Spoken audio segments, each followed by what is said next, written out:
Para po sa pagbabatayan natin ng pangangaral sa hapong ito, basahin po natin ang Book of Micah, chapter 1, verse 16. Ulitin ko po, Micah chapter 1, verse 16. Sabayan niyo po ako sa aking pagbasa. Ang salita ng Panginoon na dumating kay Mikas na Morastita sa mga araw ni Jotam, Ahaz at Hezekias, na mga hari ng Huda na nakita niya tungkol sa Samaria at Jerusalem. Pakinggan ninyo, kayong mga taong bayan, kayong lahat, pakinggan mo, o lupa at ng lahat ng naroon. At ang Panginoong Diyos ay maging saksi nawa laban sa iyo, ang Panginoon mula sa kanyang banal na templo. Verse 3. Sapagkat narito, ang Panginoon ay dumarating mula sa kanyang dako, at siya'y bababa at lalakad sa mataas na dako ng lupa. At ang mga bundok ay matutunaw sa ilalim niya, at ang mga libis ay mabibiyak, na parang pagkit na malapit sa apoy, parang tubig na ibinuhos mula sa isang mataas na lugar. Lahat ng ito'y dahil sa pagsuway ng Jacob, at dahil sa mga kasalanan ng sambahayan ni Israel. Ano ang pagsuway ng Jacob? Hindi ba ang Samaria? At ano ang kasalanan ng sambahayan ng Huda?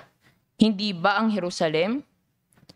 Kaya't gagawin ko ang Samaria na parang bunton, na parang isang lugar upang taniman ng ubas. At aking ibubuhos ang kanyang mga bato sa libis, at aking ililitaw ang kanyang mga pundasyon. Lahat ng kanyang larawang inanyuan ay dudurugin. Ang lahat ng kanyang mga upa ay susunugin. At ang lahat ng kanyang Diyos-Diyosan ay aking sisirain. Sapagkat kung paanong tinipo niya ang mga upa ng isang masamang babae, ay muling gagamitin ang mga upa ng masamang babae. Dahil dito, tataghoy ako at tatangis. Ako'y aalis na nakayapak at hubad. Ako'y uungol na parang asong gubat at tatangis na gaya ng mga buwitre. Verse 9, sapagkat ang kanyang mga sugat ay walang lunas, at ito'y dumating sa Huda. Ito'y umabot hanggang sa pintuan ng aking bayan, hanggang sa Jerusalem. Huwag ninyo itong sabihin sagat, huwag kayong tumangis. Sa Belhe, Apra ay gumulong kayo sa alabok. Dumaan ka, o mamamayan ng Sapir, sa kahubaran at kahihiyan. Ang mamamayan ng Zaanan ay hindi lumalabas. Ang taghoy ng Bet-Esel ay mag-aali sa iyo ng kanyang dakong kinatatayuan. Sapagkat ang mga mamamayan ng Marot ay balisang naghihintay ng mabuti. Sapagkat ang kasamaa ay bumaba mula sa Panginoon hanggang sa pintuan ng Jerusalem. Isingkaw mo ang kabayo sa karwahe, mga mamamayan ng Lakish. Kayo ang pasimula ng kasalanan sa anak na babae ni Zion. Sapagkat sa iyo ay natagpuan ang pagsuway ng Israel. Kaya't ikaw ay magbibigay ng kaloob ng pamamaalam sa Moreshet-Gat. Ang mga bahay ng Akzib ay magiging mapandayang bagay sa mga hari ng Israel. Muli akong magdadala sa iyo ng mananakop o naninirahan sa Maresya. Ang kaluwalhatian ng Israel ay darating sa Adulam. Last verse, magpakalbo ka at pagupit ka para sa mga anak ng iyong kaluguran. Magpakalbo kang gaya ng agila, sapagkat sila'y patungo sa pagkabihag mula sa iyo. Tawagin na po natin ang mangunguna sa pagtuturo sa hapong ito. Tawagin po natin si Brother Michael.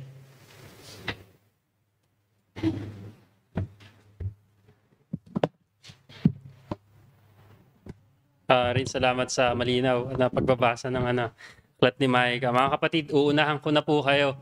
Ang pag-aaralan natin ngayong hapon ay si Micah at hindi si Timothy yung kasunod. Bala ko pong magkaroon ng series sa Aklat ni Micah. Sa technical team, hindi ako gagamit ng remote. Okay lang, kayo na lang manalangin muna tayo mga kapatid. Panginoong Diyos, lumalapit po kami sa luklukan ng inyong awa. Samahan niyo po kami sa pagbubulay-bulay ng inyong salita. Tulungan niyo po ang inyong lingkod. Sana matutunan namin yung mga bagay na sinasabi ng inyong salita. Samahan niyo po kami at nawa ang Santong Espiritu manguna sa amin. Po amin dalangin sa ngalan ni Jesus. Amen.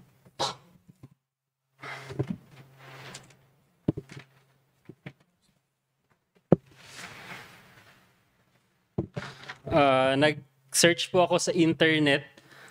Hinanap ko who cheats more, men or women.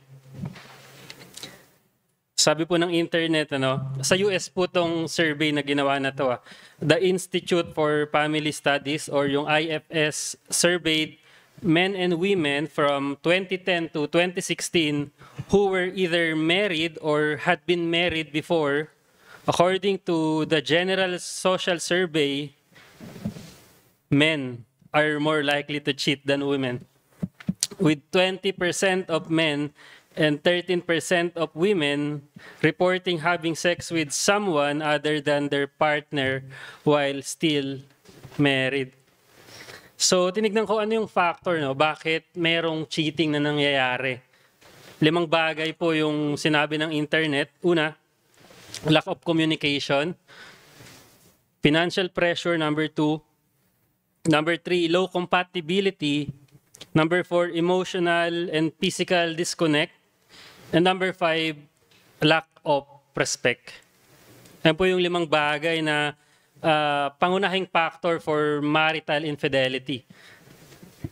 Tinignan ko rin kung ano yung epekto ng infidelity sa partner mo. Ano yung epekto nito sa isang tao na niloko, Sabi dito, being cheated has diverse effects on both the physical and mental health. Often the person experiences, so kinolekta ko na lang po ito, hindi lang sa isang source, pinagsama ko na lang po sila. Lahat po ito galing sa internet. Una, anxiety, grief, brain changes, low self-esteem, self-blame, stress, depression, rage, and anger. Ayan po yung epekto ng cheating sa partner mo. Kung sa mundo natin, sa lipunan, nakita natin ganito katindi yung epekto ng cheating, paano pa kaya sa Diyos? Sabi marahil familiar na po tayo, Sinabi sa Song of Solomon chapter 8 verse 1, huwag mong gisingin yung pag-ibig hanggat hindi pa siya handa. Kasi yung pag-ibig, ito yung pinakamasarap na pwedeng maramdaman ng isang tao kapag tama. Sa kabilang banda, kapag ito ay mali, ito yung pinakamasalimuot na pwedeng maramdaman ng isang tao. Pwede siyang pumatay, pwede siyang manakit, yung pinakamasama na pwede niyang magawa dahil sa pag-ibig. Ang bottom line, yung pag-ibig, kailangan ilagay sa tama. Kailangan ilagay sa tama. And yung cheating, o yung pandaraya, tinututulan natin yan dito sa mundo natin. Ayaw natin na may nag-cheat. Marami kang mapapanood sa TV, siguro kapag may nag-cheat, ipapabarangay mo siya, or isusumbong mo kay Serapi para mahuli na Ayaw natin ng cheating. Tsaka sa bansa natin, pwede kang mag-file ng kasong kriminal. Psychological violence yata yung tawag pag nanloko sa yung partner mo. Pero, imagine, paano kung itong cheating na to ginawa laban sa Diyos? Kung tayong mga tao, grabe yung reaction natin, talagang ipapakulong natin, talagang gusto natin gantihan. Pero imagine, paano kung sa Diyos ginawa yung ganitong klase ng pandaraya sa relasyon? Ngayong hapon, gusto kong bigyan yung pag-aaral natin ng title na ito. The Cheater. Yon, the cheater. Pwede kong gamitin yung mas formal na word na infidelity, unfaithful, pero mas pinili ko po yung word na cheater para mas common sa karamihan. Wala naman pong akong ibang kahulugan, kundi yung infidelity lang or yung hindi katapatan ng isang tao sa kapwa niya tao. At ang mensahe na gusto ko pong dalhin ngayong umaga ay ito: right relationship prompts righteous living. Right relationship with God prompts righteous living. Dalawang bagay po yung gusto kong tignan natin ngayong hapon. Una, the malignant infidelity. And yung number two, the menace of the infidel. Number one, the malignant infidelity. Yung malignant po, hiniram ko lang po yung term na yan sa mga oncologist. Yung mga oncologist po, sila yung mga doktor na dalubhasa pagdating sa cancer. Ano? Sila yung nag-aaral patungkol sa cancer. At madalas, ginagamit nila yung term na yan. Kung maaaring familiar na po yung iba sa inyo. Meron yung benign, tsaka yung malignant. Yung benign, ito yung hindi siya life-threatening. Pero yung malignant, ito yung life-threatening kasi lumalaki siya, kumakalat, dumadami at nakakapanghawa. Parang ganyan din yung infidelity or yung hindi katapatan sa Diyos.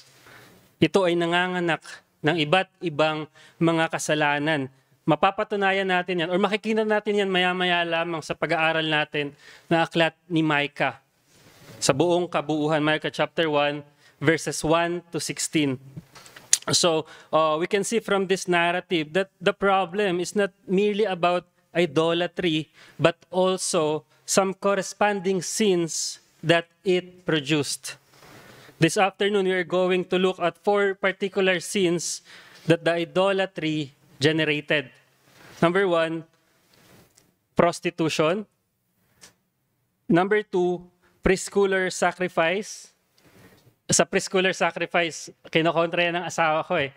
Kasi ang ibig sabihin ko lang po dyan, child sacrifice. Pero sinabi ko sa kanya, parang mas mainam yung preschooler kasi alam mo yung mga cute na bata, yung mga preschool, parang naiisip ko dito parang si Teo, no? Sila Tora, ganyan. Kaya ginamit ko yung word na preschool. Tsaka para pare-pareho na rin sila, letter P. Pangatlo, profane ambition.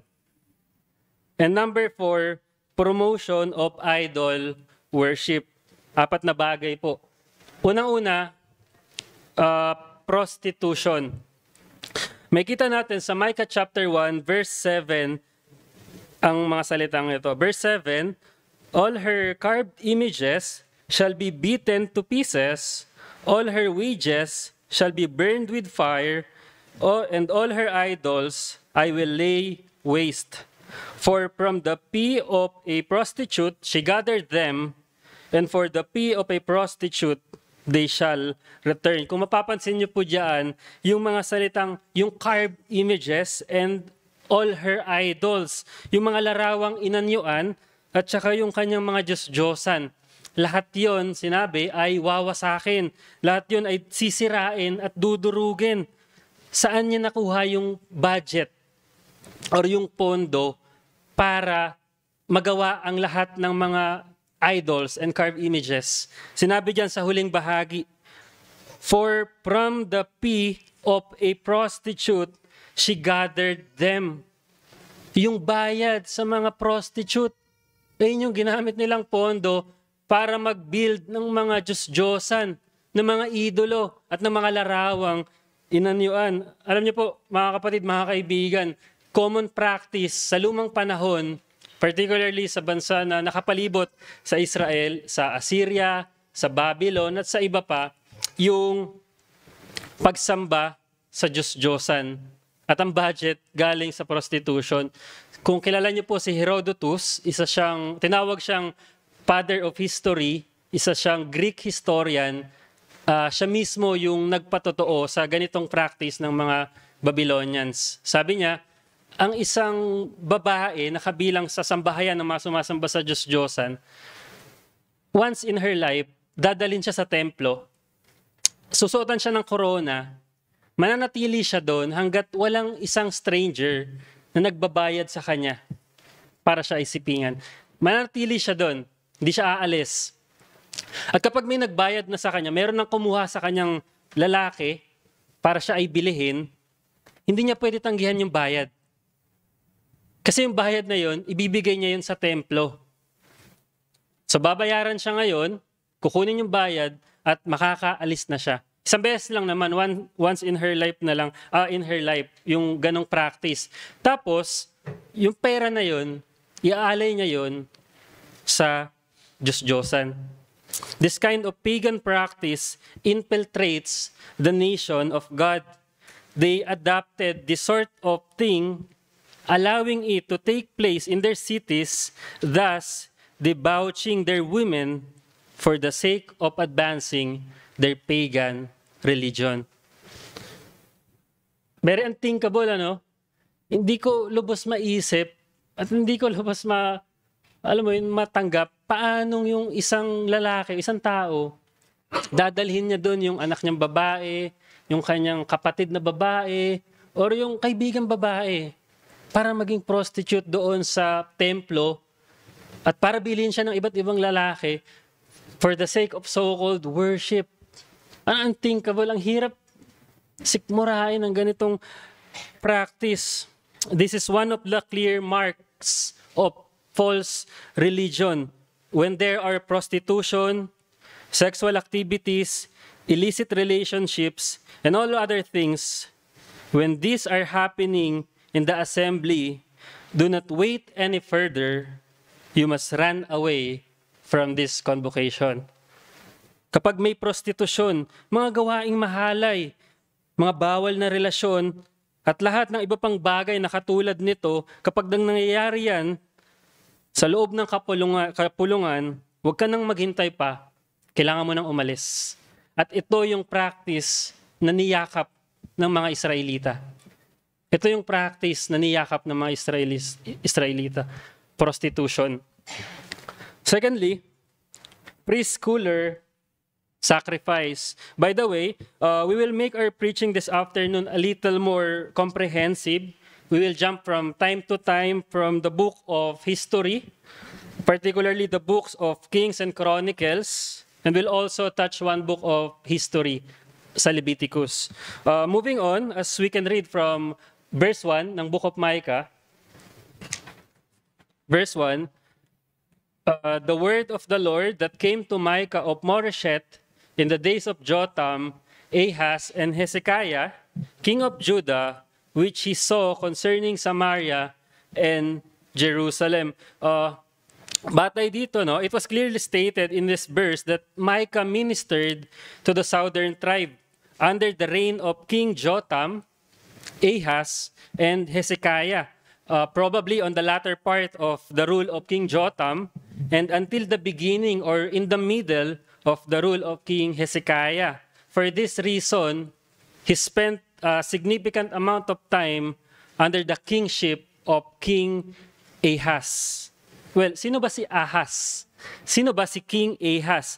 King Ahaz was an evil king of Judah who became king at the age of 20 and reigned for 4 years with his father, Jotham, from 735 to 731 BC, and 16 years on his own from 731 to 715 BC. Ito yung dalawang pangunahing kasalanan na ginawa ni Haring Ahaz. Pagsamba sa Diyos-Diyosan at paglapastangan sa templo ng Diyos. Ang mga aksyon ni Haring Ahaz ay nag-ambag sa pagbagsak ng Israel at ng Huda. Na pinasimulan ng Panginoon noong 586 BC. Prophet Micah did not mention it to us, but one of the sins of King Ahaz, aside from idol worship, was child sacrifice. Makikita natin yan sa 2 Chronicles chapter 28, verse 3. And he made offerings in the valley of the son of Hinnom, and, pakinggan niyo po maigi, burned his sons as an offering according to the abomination of the nations whom the Lord drove out before the people of Israel. 2 Kings chapter 16, verse 3. But he walked in the way of the king of Israel He even burned his son as an offering, according to the despicable practices of the nations whom the Lord drove out before the people of Israel. Kasama sa kanyang mga kasuklam-suklam na gawain ay ang pag-aalay ng kanyang sariling anak. Isang malaking kasalanan po ito sa bayan ng Diyos. Hindi mo pwedeng ialay yung anak mo sa Diyos-Diyosan. Meron silang batas at ito ay mariin na ipinagbabawal. Bawal na bawal mong ialay ang mga bata o kahit sino pa mang tao sa Diyos-Diyosan. Makikita natin yan sa Leviticus chapter 20 verses 2 to 5. Verse 2, sasabihin mo sa mga anak ni Israel, sino mang tao sa mga anak ni Israel o sa mga dayuhan na naninirahan sa Israel na nagbibigay ng kanyang anak kay Molek ay tiyak na papatayin, siya'y babatuhin ng mga tao ng lupain hanggang sa mamatay. Ako mismo ay haharap laban sa taong iyon at ititiwalag ko siya mula sa kanyang bayan sapagkat ibinigay niya ang kanyang anak kay Molek. Kaya't nadungisan ng aking sanktuaryo at nilapastangan ng aking banal na pangalan. At kapag ipinikit ng mga tao sa lupain ang kanilang mga mata sa taong iyon, habang ibinibigay niya ang kanyang anak kay Molek at hindi siya pinatay, ay ihaharap ko ang aking muka laban sa taong iyon at sa kanyang sambahayan. Ititiwalag ko siya mula sa kanyang bayan, siya at ang lahat ng sumusunod sa kanya sa pagpapakasama kay Molek. So sino si Molek?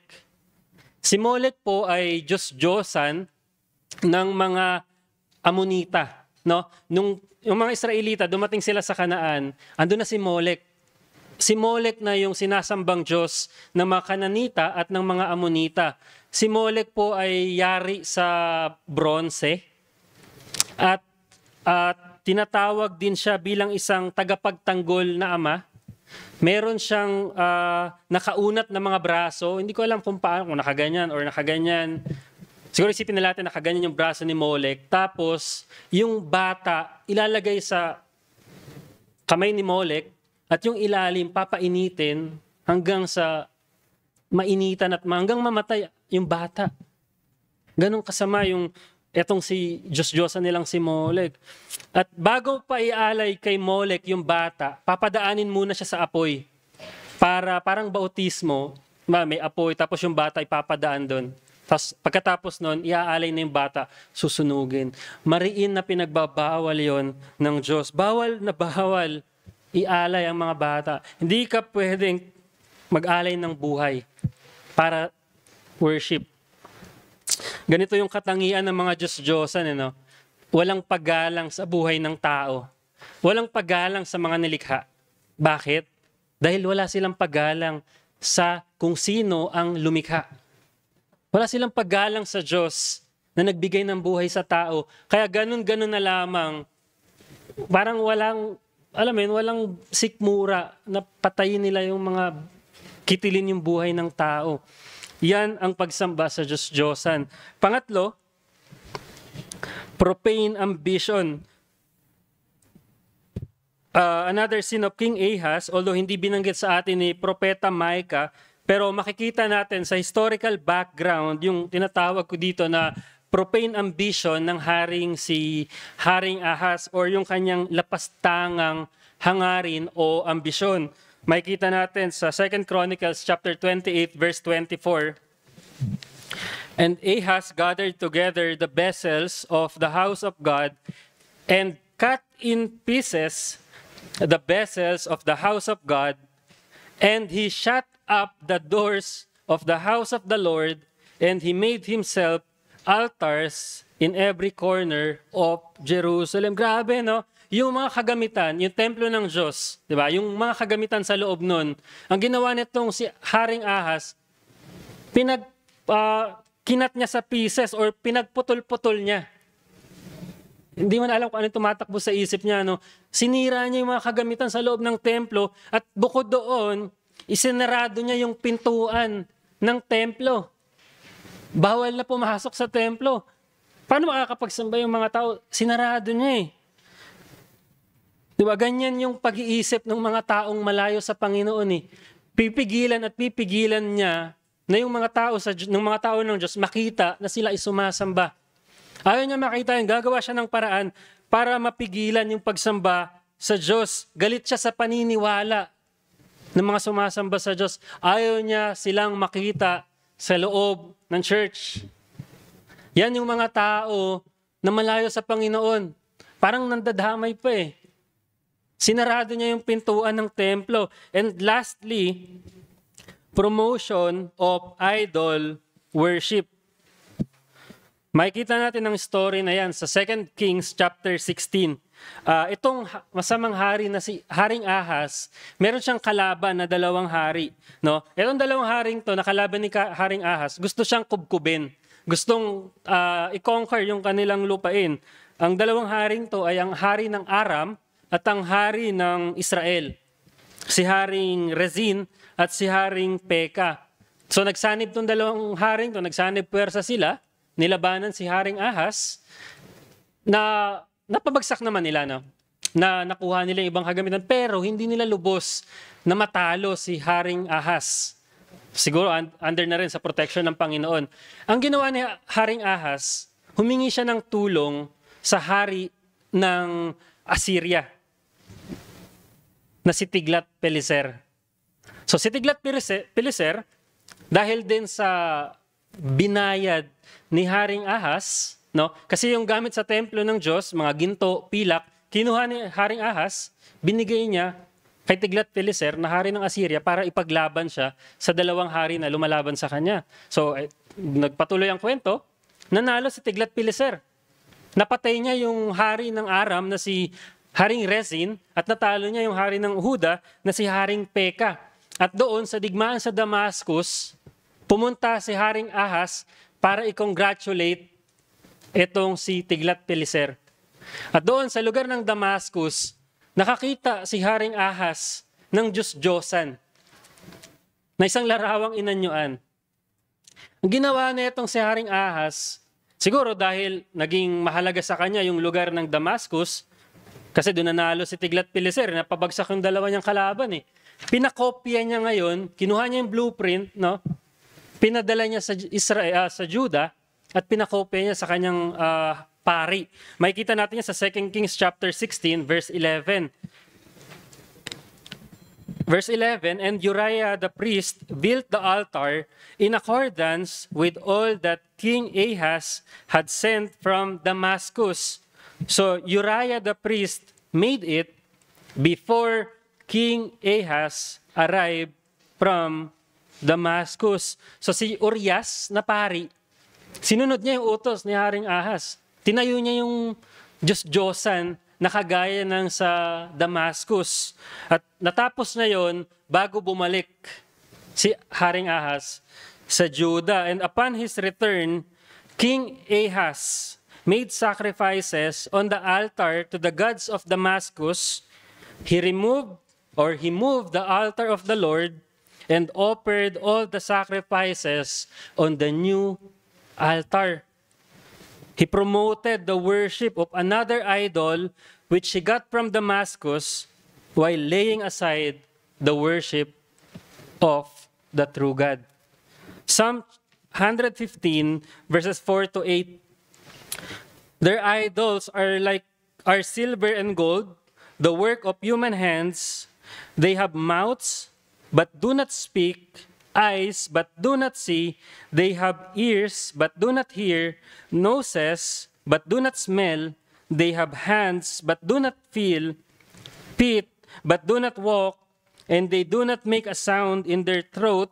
Verse 8, those who make them become like them, so do all who trust in them. Yung mga gumawa ng mga Diyos-Diyosan at yung mga nagtitiwala o sumasamba sa Diyos-Diyosan, Those who make them and those who trust them become like them.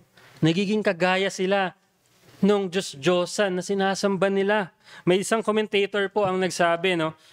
They that make them and trust in or worship them as gods are like unto them are as ignorant and stupid and void of all senses and reason as those images themselves, inasmuch as they do not make a proper use of those faculties which God hath given them, having eyes, see not, having ears, hear not, and having hearts, understand not. Sila ng mga gumagawa sa kanila at nagtitiwala sa kanila o sumasamba sa kanila bilang Diyos ay katulad nila, walang alam at hangal, walang katwiran, gaya ng mga larawang inanyuan na ginawa nila. Hindi nila ginagamit yung mga kakayahan na ibinigay sa kanila ng Diyos, mga mata na hindi nakakakita, mga tenga na hindi nakakarinig, at mga puso na hindi nakakaunawa. At the outset, sinabi sa atin ni Micah sa verse 5, Micah chapter 1, verse 5, all this is for the transgression of Jacob and for the sins of the house of Israel. What is the transgression of Jacob? Is it not Samaria? What is the high place? What is the high place of Judah? Is it not Jerusalem? Nirefer niya tayo sa capital city ng northern tribe and southern tribe na kung saan doon ay rampant ang idol worship. He referred us to the capital city of the northern tribe and the southern tribe where idolatry is rampant. Bagamat hindi binanggit sa atin ni Micah, pero sa masusi at sa isang komprehensibong pag-aaral, mauunawaan natin na sa ilalim ng pagsamba sa Diyos-Diyosan, bubulaga sa atin ang samot-saring mga kasalanan. So balikan natin yung main heading natin. Number 1, malignant infidelity. So yung term na malignant, kagaya na sinabi natin kanina, para siyang cancer na malignant, kumakalat, dumadami, at pumapatay.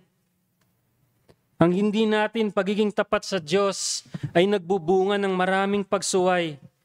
Nakita natin ito sa kwento ng buhay ni Haring Hezekiah. We know the story. They just embraced idol worship, yet they ended up embracing prostitution, child offering, profane conduct, and adhere the worship of more idols. Ganito ang isang tao na malayo sa Panginoon, patuloy siyang magpapakasama.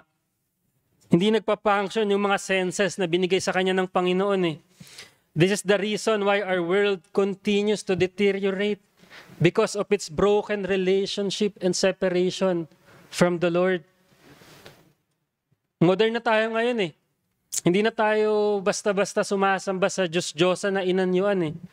Sinasamba na natin ngayon yung ating mga sarili. Yan na yung modern na pagsamba sa Diyos-Diyosan, yung ating mga sarili. At minsan, nagtatago ito sa likod ng tinatawag sa panahon natin ngayon na postmodernism. Na kung saan wala ng absolute truth. Wala ng objective. Ang pamantayan na yung preference ng isang tao. Narinig niyo na po ba yung kasabihan na that may be true for you, but not for me? Parang totoo sa'yo yan, pero malabo sa akin yan, di yun para sa akin eh. Actually, walang problema kapag ginamit mo yung ganyang pag-iisip, ay ba, bibili ka ng pagkain, bibili ka ng damit, bibili ka ng sapatos, okay yan kasi baka yung hindi para sa'yo, para sa akin, hindi para sa akin, para sa'yo. Pero, hindi tamang gawin yan bilang pamantayan sa buhay at sa larangang espiritual. Wawasakin ito ang buhay ng mga tao at dadalhin ang marami sa kapahamakan. Nararamdaman na natin yung epekto nito sa ngayon at hindi ko na po iisa-isahin. You just have to look around and you will see the result of such ideology. kapag sinimulan natin gawing pamantayan ang ating mga sarili, ang ating emosyon, ang ating damdamin, ang ating kagustuhan, tiyak, mapapahamak tayo. Ang sinasabi ng salita ng Diyos, ng Biblia, ng banal na kasulatan, ito dapat ang pamantayan ng ating buhay at ng ating kaluluwa. Where did it all come from? Infidelity to the Lord who gave birth to various sins. I may be talking to some Christians here this afternoon who are not unfaithful in their duty and love to God. Kapatid, pinapaalalahanan kita, ang hindi mo pagiging tapat sa Diyos ay pagbubukas mo ng pintuan sa iba't ibang kasalanan na sisira sa iyong buhay. Mga simpleng kasalanan na pinahihintulutan mo, mga kasalanan na sinusubukan mo, konti lang, tikim lang, minsan lang, isang beses lang. Wala namang nakakakita eh. Brother, simple disobedience to the Lord or being unfaithful to the Lord could be compared to a neglected, malignant cancer. It multiplies, it grows, and it spreads. Magulat ka na lang isang araw, isa ka ng monster sinner. Isa ka ng halimaw sa paggawa ng kasalanan. Dati, patikim-tikim ka lang eh. Patry-try ka lang eh. Ngayon, hindi mo na kayang mapigilan. Para siyang rumaragas ang tubig. Kahit anong pagpigil mo, hindi mo na makokontrol. Balikan natin yung ating central message. Right relationship with God prompts righteous living. Kung ikaw ay isang Kristiyano at nagkamali ka, gusto kong sabihin sa iyo na hindi pa huli yung lahat, kapatid. Pwede mo pang itama yung mga pagkakamali na nagawa mo. Alalahanin mo yung totoo mong identity. Isang Kristiyano, niligtas ka ni Jesus, namatay siya para sa iyo. Alalahanin mo yung totoo mong identity. Magsisi ka, manumbalik ka, kumilos ka.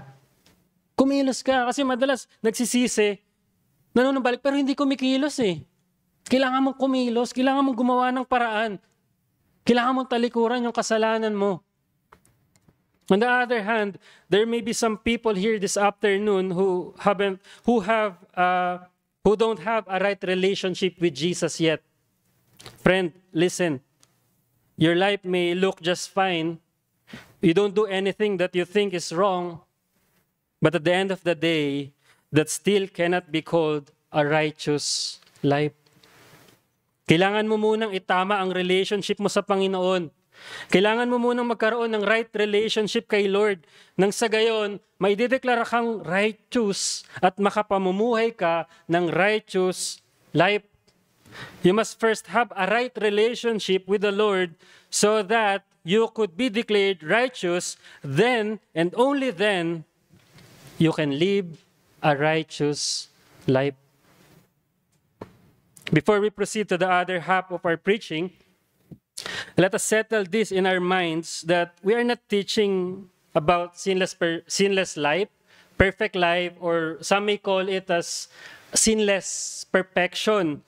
We admit the fact that even the best of Christians can possibly fall. As we have seen in the lives of the apostles, they fell, they stumbled, but by the grace of God, they never remained in the mud of sin. They rose from their feet, marched forward until they reached their safe heaven, the celestial city. Christian life is not a perfect life, but a life of continuous repentance. Sabi nga ni John Calvin, repentance is not merely the start of Christian life. It is the Christian life. It is the Christian life. Nakita natin sa unang part, the malignant infidelity. Parang cancer, di ba? Lumalaki, kumakalat, nakakapanghawa, dumadami at nakakamatay. Sa nagsimula ang lahat sa simpleng pagsamba sa Diyos-Diyosan o sa simpleng hindi pagiging tapat sa Diyos na nauwi sa pagyakap sa prostitusyon, sa pag-aalay ng mga bata, nawalan sila ng pakialam sa buhay ng tao, sa mga lapastangang ambisyon at ang pagpopromote ng marami pang pagsamba sa Diyos-Diyosa. Nakita nyo, hindi siya nanatiling isa lang eh. Nagpatuloy siya, dumami siya, nadagdagan siya, nanganak siya ng nanganak. Now, let's look at the menace of the infidel. Number 2. Dalawang bagay, irrevocable punishment and intensive punishment. Number 1, irrevocable punishment. Verse 9. Micah chapter 1, verse 9. For her wound is incurable, and it has come to Judah, it has reached to the gate of my people, to Jerusalem. Yung tinutukoy po dyan na for her wound, yung her po na tinutukoy dyan ay yung northern tribe o yung Israel, yung kanilang pagsamba sa Diyos-Diyosan, kumalat na parang cancer at nakahawa hanggang sa bayan ng Diyos sa Judah. Yung karamdaman nila ay wala ng lunas, meron ng taning ang kanilang buhay at naghihintay na lang sila ng kamatayan. At sa konteksto ng Samaria, meron silang spiritual na karamdaman. At siguradong darating ang paghatol sa kanila. Darating ang mga mananakop, ang mga Assyrians para i-execute ang judgment ng Panginoon. Alam natin ang story, no? Alam natin kung paano silang sinakop ng mga Assyrians. Dinalang bihag, actually pinangalat pa sila eh. Pinangalat pa sila sa iba't ibang lupain. At sila na yung tinawag na 10 lost tribe. Hindi na sila nakabalik. After ng exile ng northern tribe, susunod ang southern tribe. Mababasa natin yan sa verse 10 to 15. Micah chapter 1, verses 10 to 15. Tell it not to Gath, weep not at all. In Bethlehem, roll yourselves in the dust. Pass on your way, inhabitants of Shapir, in nakedness and shame. The inhabitants of Saanan, do not come out. The lamentation of Beth Ezel shall take away from you its standing place. For the inhabitants of Maroth, wait anxiously for good, because disaster has come down from the Lord to the gate of Jerusalem. Harness the street to the chariots, inhabitants of Lachish. It was the beginning of sin to the daughter of Zion, for in you were found the transgression of Israel. Therefore, you shall give parting gifts to Moreshet Gath. The house of Aksiv shall be a deceitful thing to the king of Israel. Verse 15, I will again bring a conqueror to you, inhabitants of Maresha. The glory of Israel shall come to Adullam. Alam niyo po, noong unang panahon, names have meaning. Hindi sila basta gumagamit ng pangalan ng walang kabuluhan. Merong kahulugan ang mga pangalan. Maging si Prophet Micah, may kahulugan yung pangalan niya eh. Ang kahulugan ng pangalan ni Prophet Micah is, who is the Lord? So, yung pangalan niya, pareho sa dala niyang mensahe. No, yung pangalan niya, sino yung Panginoon? At ang sagot, syempre, walang kagaya ng Panginoon. And nung time na yon, laganap ang pagsamba sa Diyos-Diyosan. Di ba yung pangalan ni Micah, sino ang Panginoon? Walang maihahalin tulad sa Kanya.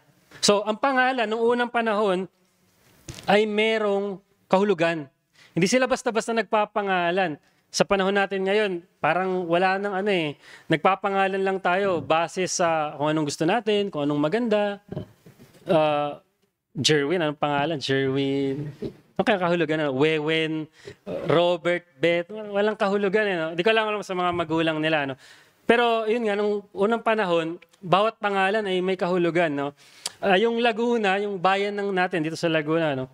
Galing siya sa Spanish word na lagu, means lake. No? Kasi yung Laguna, meron siyang Laguna Lake. No? Or Laguna de Bay. No? Sa Laguna po matatagpuan ang pinakamalaking lake sa Pilipinas, sa Laguna, yung tinatawag na Laguna de Bay. O yun, going back, names have meaning, especially sa mga cities.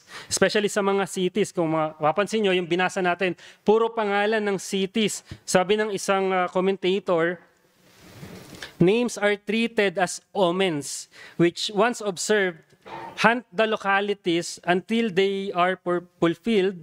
They are revealed as clues to the curse that is to come upon the country. Kung mapapansin nyo po, yung mga names mula verse 10 to 15, yung bawat bayan na yon ay merong kahulugan na pangalan. Hindi ko na po inilagay kasi baka magtagal pa tayo.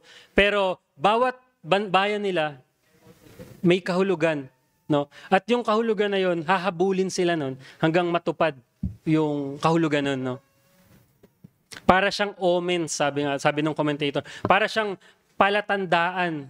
So kung ano yung paparating sa bayan na yon, may kahulugan yung pangalan. So hindi na yun mapipigilan, hindi na mababaliktad doon. So yung paparating na judgment din sa Judah, sa mga bayan sa loob ng Judah, hindi na mapipigilan yun. Nakatakda na yun. Sandali na lang at darating na ang spokesperson ng Assyria, ang Rabsakeh. At doon, gagamitin siya ng Panginoon para paluin yung kanyang bayan na Huda na sumunod sa yapak ng mga Israelita. No? By the way, contemporary po pala ni Micah, si Isaiah. Sabay sila na nabuhay. Mas matanda lang si Isaiah. Kaya kung mapapansin niyo po sa Isaiah chapter 36 and 33, may babala rin si Isaiah sa paparating na judgment sa Judah, sa mukha ng mga Assyrians. Going back, tiyak na yung pagdating ng hukbo ng Assyria sa southern tribe. At ito yung bizarre na action na ginawa ni Prophet Micah sa verse 8. Verse 8, Micah chapter 1, verse 8. For this reason, I will lament and wail. I will go stripped and naked. I will make lamentation like the jackals and mourning like the ostriches. No? Sabi niya dito ni Micah, aalis siya or lalakad siya na nakayapak at hubad. As in, hubot-hubad. Tapos, mayroon pa dong sinabi na yung mga jackals and ostriches, maglalamen sila at magmumorn. Expression yun na parang walang matitirang tao doon sa lupain na yon. Nakaalis na. At yung pagpapakita ni Micah na siya ay nakapaa at hubot-hubad, ganun yung dadanasin ng kanyang bayan. Sila ay dadaling bihag sa ibang bayan. Ginaya niya o pinakita niya sa kanyang buhay yung kasawian na darating sa kanyang bayan. Tiyak na ang judgment or ang punishment na parating sa kanila. At ang panawagan ni Propeta Micah or ni Propeta Mikas sa kanyang bayan ay makikita natin sa verse 16. Micah chapter 1 verse 16. Make yourselves bald and cut off your hair for the children of your delight.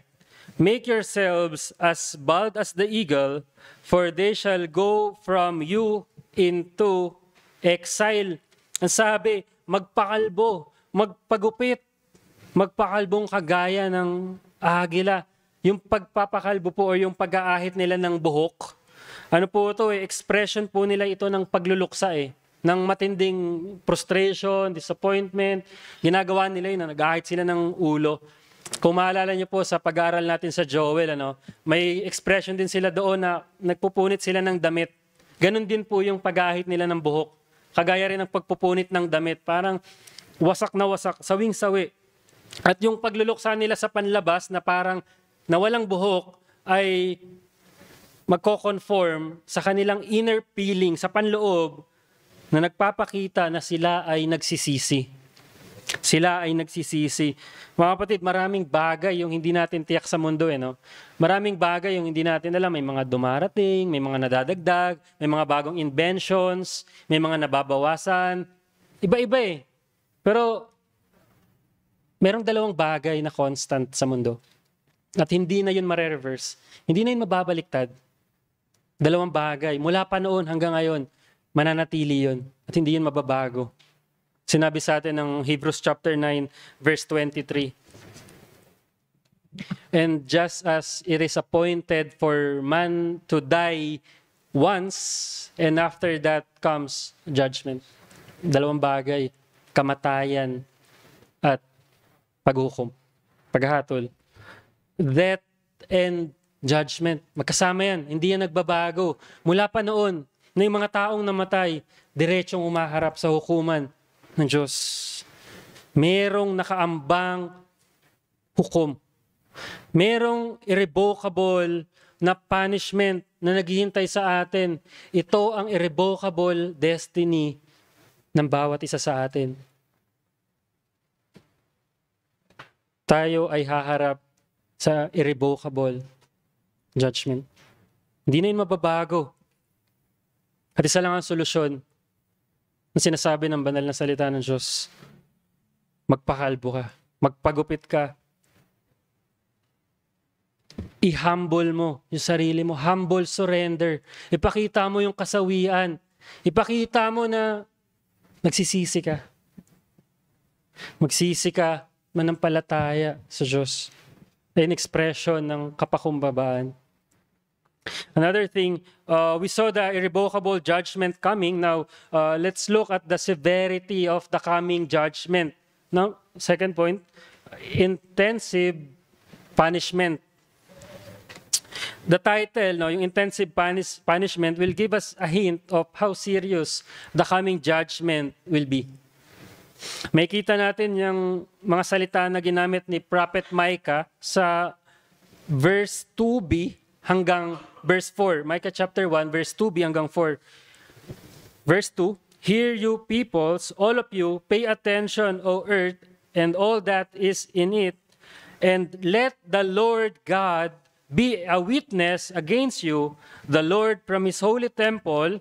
Verse 3, "For behold, the Lord is coming out of his place, and he will come down and tread upon the high places of the earth." Verse 4, "The mountains will melt under him, and the valleys will split open like wax before the fire, like waters pour down a steep place." Verse 2, "Let the Lord God be a witness against you."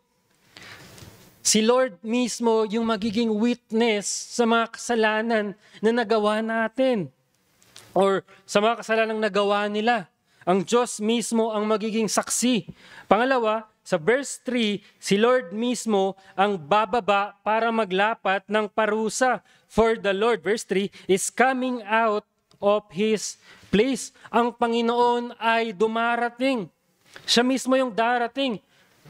Walang proxy na darating. Si Lord mismo yung bababa para maglapat ng parusa. And verse 4, we can see the turmoil that it will create. Verse 4, "And the mountains will melt under him, and the valleys will split open like wax before the fire, like waters pour down a steep place." I believe that this time, it is not just about Israel and Judah. It also refers forward to the day when the Lord will return again. Sa araw na iyon, siya mismo, si Lord mismo, yung magiging prosecutor, si Lord mismo yung magiging witness, at si Lord mismo yung magiging judge. At sino ang makakatagal?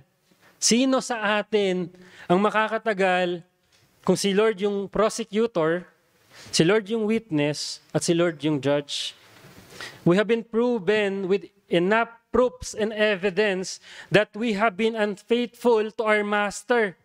How can we face a judge who himself is the witness to our crimes? Napatunayan tayo na may sapat na mga saksi at ebidensya na tayo ay hindi naging tapat sa ating Panginoon. Paano natin haharapin ang isang hukom na siya mismo ang nakasaksi sa ating mga pagkakasala? Sino ang makakatagal?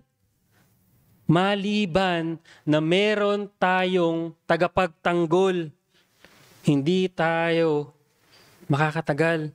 1 John chapter 2 verse 1, "My little children, I am writing these things to you so that you may not sin. But if anyone does sin, we have an advocate with the Father, Jesus Christ, the righteous." Mga munti kong anak, mga bagay na ito ay sinusulat ko sa inyo upang kayo'y huwag magkasala. Ngunit kung ang sino man ay magkasala, Tayo ay may tagapagtanggol sa harap ng Ama, si Jesucristo, na siyang matuwid. Brothers and sisters, come to Jesus through faith. He's the only defender who can defend your soul before the court of God. Let's pray. Lord, salamat sa mga salita nyo na napagbulay-bulayan namin sa aklat ni Micah. Isulat niyo po sa puso namin ito at maging hamon sa bawat nakapakinig. Huwag niyo pong hayaan na mawalan ito ng saysay. At kilusin niyo po ang mga salita niyo para sa mga mananampalataya niyo na patuloy na nagkakasala. At ipaalala niyo sa amin na ang hindi pagiging tapat sa inyo ay magbubunga ng samot-sari pang kasalanan. Tulungan niyo po kami, O Diyos. Maawa po kayo sa aming kaluluwa. Ito po ang aking dalaang isang ngalan ni Jesus. Amen.